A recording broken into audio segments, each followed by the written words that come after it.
Don't know why I've got the cinema opener on. Today we're talking about TV.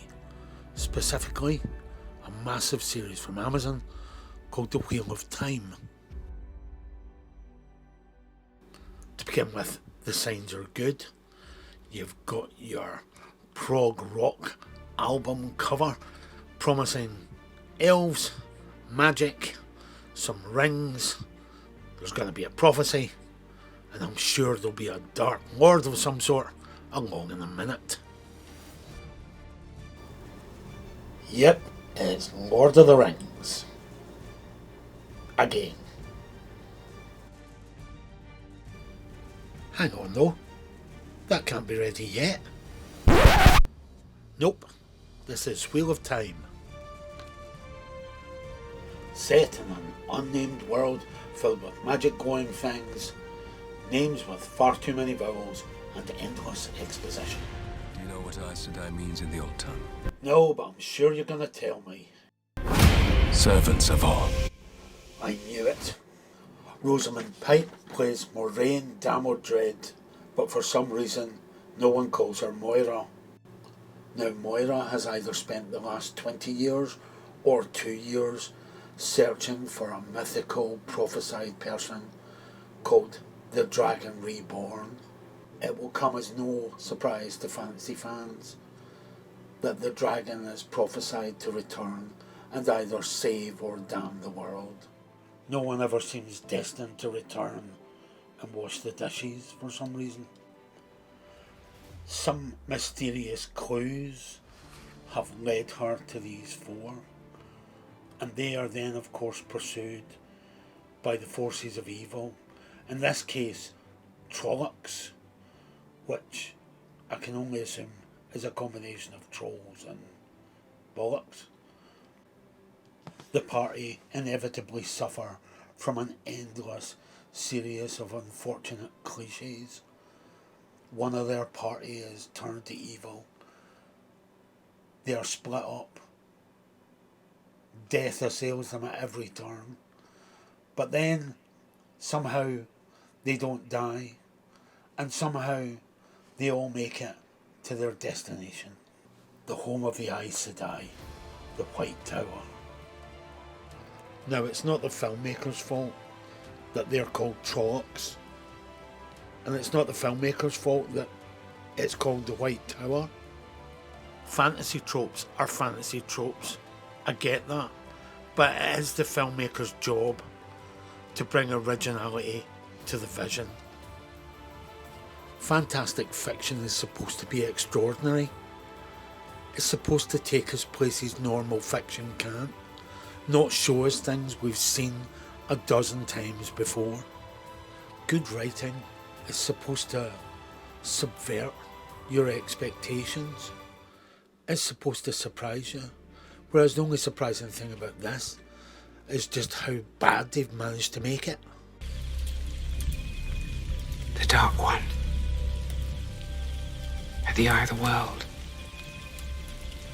He's Don't say weak. weak. Damn it! Bet he's getting stronger every day. Barely clinging to his power, but getting stronger every day. This is so predictable, spoilers are almost impossible. But that isn't even the worst of it. The predictability. It's the fact that they've managed to create characters we simply don't care about. We discovered Suwain and Moira are lovers 5 minutes ago. We don't care about Suwain, and we certainly don't care about her dreams any more than you care about my dreams. Wheel of Time's terrible for this. It puts music on and expects that music to make you feel something. But we need to like the characters, or at least understand, and they need to be consistent. In a previous scene, Moira's boss, her line manager, the head pupil in Ravenclaw, has instructed Moira that she must remain in the tower. So in this scene, Moira asks her lover Suwain to exile her instead. Next day in the throne room, that very thing happens. Too much sad music and angelic singing. Are we supposed to feel sad? This is what she wanted. Her sisters in arms are forced to turn their backs on her. But we don't care. We don't know them either. So we don't care what they think, and we don't care what happens to them. Wheel of Time is dreadful for this. It introduces characters, we know them for a few minutes, and then when something bad happens, we're supposed to feel bad. Like this guy. Now he cared a lot for this woman and she's dead. So he's sad. Spoiler alert, he kills himself. And that makes everybody else sad. And we're supposed to feel sad along with them, even though we never knew any of the people who died, or indeed any of the people who are sad. Not that this matters. The main characters aren't going to die. And to make sure of that, they're protected by the law of the series. And in Wheel of Time, that means that some magical thing will happen to make sure they're all okay. Just to give an example, here's Alan Lan, whom nobody ever calls Alan. He's Moira's bodyguard, and over the last 20 minutes or so, this girl, Nynaeve Almera, has taken quite the shine to him. Now you know Nynaeve must be powerful because of all the vowels she's got, and given that Moira's got a stick poking out of her chest, it looks bad for Alan. Only of course it doesn't, because Nynaeve's there, and magic will help. The writing's just lazy. There's usually something like this in any given episode, but it goes much deeper than that. I don't care about these people because I don't know what they want, and I don't know what they want because they don't seem to want anything. Their desires are limited to just escaping the present danger, and since I know the present danger is not going to harm them, then I don't really care and there's nothing of interest. Amazon have bought the rights to these books, and there's loads of them. They've also bought the rights to Lord of the Rings, and that'll run forever. But they don't actually want either of these things. What they're hunting for is another one of these. Game of Thrones. But they don't have the courage to make Game of Thrones.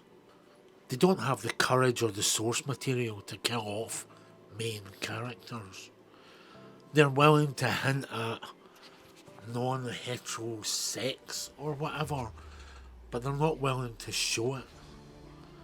But most importantly, they're willing to spend some money on CGI wide shots, but they're not willing to spend the same amount of money given the background as you see here, where the extras are in the close-up as well as the wide.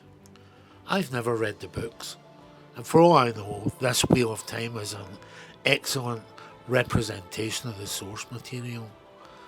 But I don't feel like reading the books now, which is basically what it should make me want to do.